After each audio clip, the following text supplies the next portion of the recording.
10 horas e 33 minutos é o momento perfeito para a gente fazer um giro pela nossa capital federal, ouvir os ecos do Congresso Nacional para entender o seguinte.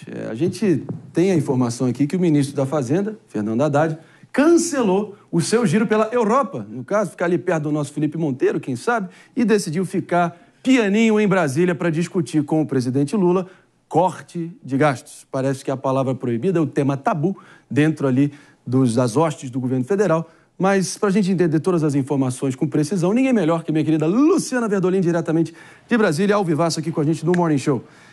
O que motivou esse cancelamento aí, dessa peregrinação europeia pelo nosso querido ministro Haddad, minha querida Luciana Verdolim? Conta pra gente.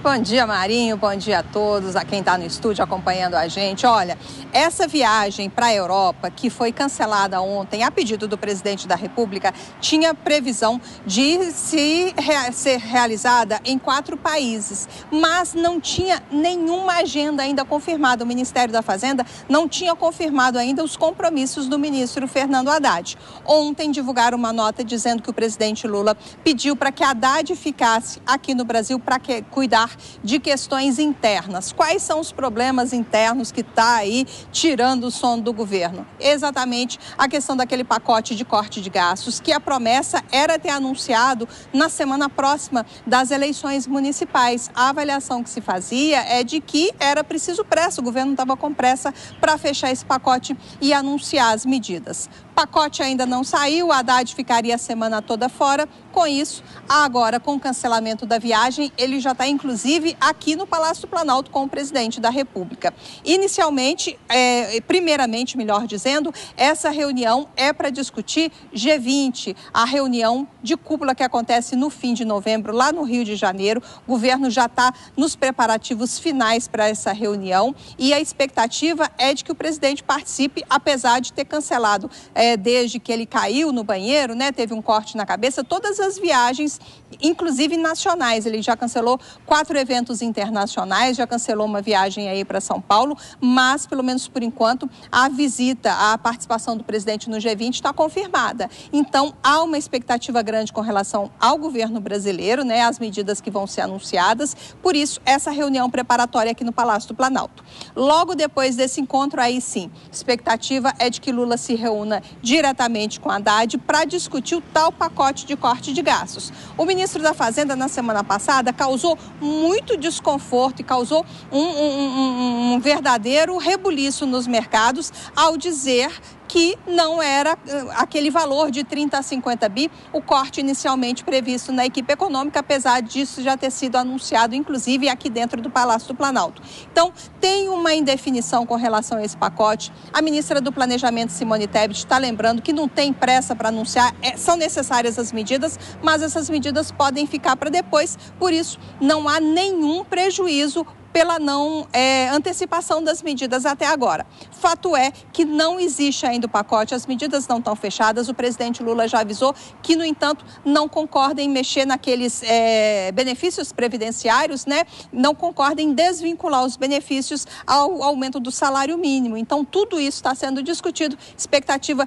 de muitas reuniões essa semana e a avaliação é de que, finalmente, o pacote deve sair do papel. Haddad aqui no Palácio do Planalto, juntamente com Lula, ministro da Casa Civil, Rui Costa, e também o ministro das Relações Exteriores, Mauro Vieira. Minha querida, vai dar o que falar. Obrigado, Luciana Verdolim, pela presença, sempre agregando demais aqui a discussão do nosso Morning Show. E, claro, quero ouvir vocês, meus amigos, pelo seguinte: pelo visto, esse governo Lula 3 é um pouquinho alérgico à matemática. Vamos ser sinceros. Tem setores petistas aí que estão empurrando com a barriga, evitando esse tema a qualquer custo, no meio de arcabouço fiscal, reforma tributária, até alguns indicadores econômicos apontando na direção certa, desemprego na baixa histórica, PIB apontando para cima, inflação em tese controlada. Ainda assim, todas as pesquisas que a gente tem visto, o pessoal dizendo que a piora econômica é sensível e que o povo não come PIB, pelo visto. É por aí, mano? Não, o ponto é que a gente tem uma trajetória da dívida sobre o PIB muito fora de controle. O que quer dizer isso? A gente está gastando mais do que tem todos os anos, isso faz com que a dívida aumente. Isso não fecha essa conta, né? Então, por mais que o imediato, como o Marinho falou, há alguns índices econômicos que no imediato estão ok. Mas, quando a gente olha essa trajetória da dívida, isso desperta o pessimismo em todo mundo, porque você olha e diz, onde é que isso vai parar? O plano anunciado pelo governo, do arcabouço fiscal, não para de pé, porque é um plano baseado em aumento da arrecadação. Só que existem várias regras que fazem com que o aumento da arrecadação automaticamente leve a um aumento de gasto. Por exemplo, saúde e educação são gastos obrigatórios vinculados ao que o governo arrecada. Ou seja, cada real a mais que o governo arrecada tem que gastar a mais também com saúde e educação. Essa conta não fecha nunca. Jéssica Peixoto, você que é a multicampeã de debates e assessora grandes players aí do mercado, não só da política, mas do mercado, sobre como se posicionar. Qual dica você daria aqui, grátis, 0800, aqui para o pessoal lá em Brasília, para a dupla Simone e Fernando, Fernando e Simone, Tebet Haddad, e também, se você já pudesse projetar, qual seria mais ou menos o argumento que Pepês Monteiros da vida estariam trazendo para essa discussão nesse momento? Essa é fácil. Mas ele criticaria. Mas assim, a minha dica para os dois seria cumprir a palavra. E eu acho que esse é o combinado que está saindo mais caro para o governo federal. Por quê? Porque a partir do momento em que você é ministro da Fazenda e você garante que haverá uma medida logo após as eleições, você fala, não, deixa... Uma das questões foi que ele disse, não faz mal adiar em uma semana. Mas faz. Porque nossas contas já estão sentindo isso. O dólar bateu a segunda maior alta histórica depois do Plano Real. Ele só perdeu para o Covid em 2020. Então, quando a gente olha para isso e para o valor e para a insegurança e para a instabilidade e para os vários planos fracassados que a dupla teve, a gente precisa olhar e aí vale-se elogiar o presidente Lula. Por que elogiá-lo? Porque ele já está cortando gasto. O Haddad ia gastar em dólar. Ia ser complicado. Então, pelo menos o custo da viagem já vai ficar aí para os cofres públicos. Porque no final das contas, o Haddad estava indo lá fazer o quê? O ministro Haddad falou que iria vender o Brasil. Ele iria encontrar players, investidores. Mas como ele faria isso num cenário de tamanha instabilidade, segundo seus próprios planos econômicos? Então, faz sentido ele primeiro arrumar a casa. Faz sentido ele primeiro dar uma prospecção, algum momento ali do que vai acontecer, de quais são os planos, se o governo vai aceitar mexer no seguro-desemprego, se o governo vai aceitar as mudanças nos fundos, qual que vai ser a solução que ele vai dar, porque cada dia mais a dívida está crescendo. E a palavra do ministro, por conta destes momentos, por conta das promessas, o arcabouço fiscal vai ser assim, vai poupar não sei quantos, as bets vão voltar para os cofres públicos bilhões. Tudo isso está ficando na conta como alguém que promete muito e nada cumpre. E a conta é, meu amigo, o dólar quase batendo R$6. Mas a culpa eu sei de quem que é. Eita. Roberto Campos Neto, segundo o Lula. A inflação está muito alta. Mas o ponto o aí... O expiatório preferido da nação é que Roberto Campos Neto. A dupla se esforça, mas não manda. Quem manda é o presidente da República. Só vai ter encaminhamento de corte se o chefe concordar. E o ponto é, em tese, disse que Lula deseja equilibrar as contas em busca do chamado grau de investimento nas agências internacionais, que é algo que ele conseguiu lá atrás, gostaria de repetir, seria uma ótima marca. Mas, na prática, a cada discussão concreta de onde cortar, ele veta. Eu quero saber de você também, mano. Traz aqui pra gente, da forma bem didática, que só você consegue, explicar essa história aí da Telebrás, que, pelo visto, admitiu ao TCU, Tribunal de Contas da União, que a gente trouxe aqui as últimas peripécias desse tribunal, né? Admitiu ter feito uma pedalada fiscal milionária.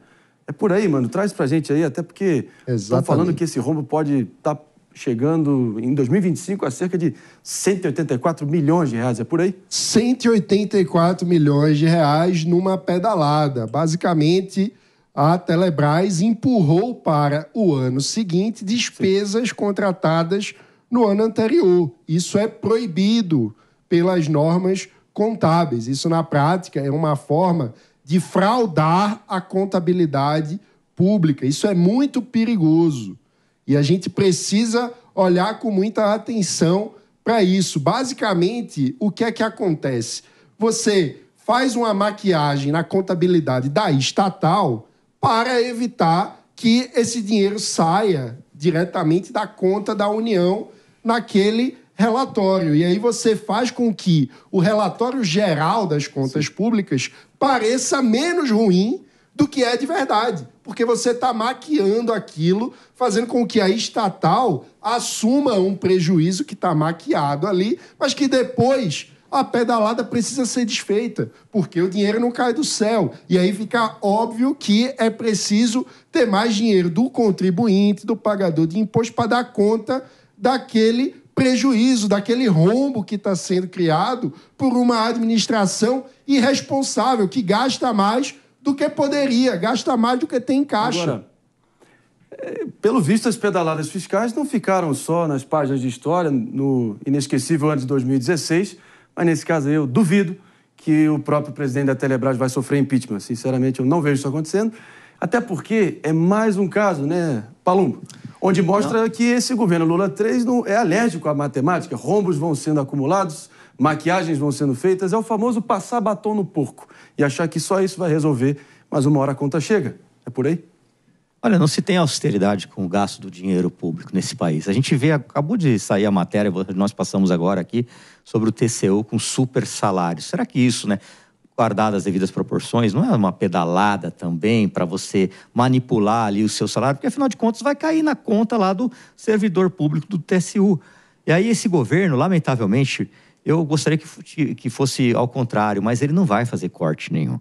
Ele não vai fazer corte nenhum e esse rombo só vai aumentando gradativamente até a hora que esse país afundar de vez. E aí, quando acontece isso também, todo mundo sai fora, né? Porque, segundo o pessoal da Telebrás, eles comunicaram o governo, fizeram algumas reuniões comunicando sobre a questão dos gastos. Porque a gente tem que lembrar também que o governo que libera recursos para a manutenção da Telebrás. E aí eles foram avisados, só que nada fizeram também. A Telebrás, para que não haja confusão, não é a estatal de linhas telefônicas, é uma estatal associada ao Ministério das Telecomunicações, é Telecomunicações Brasileiras, Telebrás, que basicamente formula políticas públicas na área de telecomunicações Brasilzão afora, não é isso? Perfeito, exato. É vinculada, inclusive, ao Ministério das Comunicações, que tem como ministro o ministro Juscelino, ele mesmo, e que é ali do grupo político, ou seja, quando a gente pensa nessa divisão dos cargos, esta composição, a Telebrás e o Ministério da Comunicação, eles estariam ali na cota do Davi Alcolumbre, que é o senador, que é o possível, provável, próximo presidente, inclusive, do Senado, é quem tem mais angariado o apoio. E este seria o grupo que estaria nesse caso. Vale lembrar que a pedalada já levou uma presidente da República no Brasil a perder, a sofrer um processo de impeachment. Por quê? Porque a pedalada descumpre os acordos e a lógica da Constituição na repartição ali dos recursos, como o Mano colocou. Então, cai na questão da improbidade administrativa e da crime de responsabilidade. Claro, precisaria de uma denúncia, de um processo. Vamos ver se aqui teremos uma situação onde a admissão, ou seja, eles admitiram que houve esta pedalada, a partir disso vai ter algum problema para alguém, se alguém vai ter que renunciar, se alguém vai ter que sair do cargo por conta disso. E nós esperamos que sim, porque, mais uma vez, é cumprir a letra da lei. Aí, a gente não pode ignorar. Feira, vem lá um próximo governo mais à direita, mais pró-mercado, privatiza a Telebrás e todo mundo, as viúvas da Telebrás, começam a dizer que não, ela estava dando lucro, que ela era super bem gerida. Isso aí, realmente, o Brasil cansa, sinceramente. Mano. E eu acho importante frisar que quando a gente fala pedalada, às vezes a pessoa diz, não, mas isso é uma tecnicalidade contábil, isso é uma questão menor. Não é. Isso é uma fraude contábil. Se isso ocorresse no seu condomínio, o síndico, de repente, faz uma prestação de conta e parece que está tudo bem. Aí, no ano seguinte, surge um rombo que você vai ter que pagar como condômino, as pessoas iam quebrar no pau esse síndico. Porque é uma fraude com o dinheiro das pessoas. Isso é absurdo e a gente não pode normalizar isso com dinheiro público. Porque o condômino aí somos eu e você que vamos pagar essa conta. Então não dá para tratar o dinheiro público como se fosse uma questão menor. É sério e norma contábil tem que ser seguida, senão é fraude. Não vai sair do bolso do presidente da Telebrás, Frederico de Siqueira, não vai sair do bolso do ministro das Telecomunicações, Juscelino Filho, não vai sair do bolso do presidente Lula, vai sair do meu, do seu, do nosso, para tapar mais esse rombo. Essa é a verdade e a gente está aqui mais uma vez antecipando no Morning Show.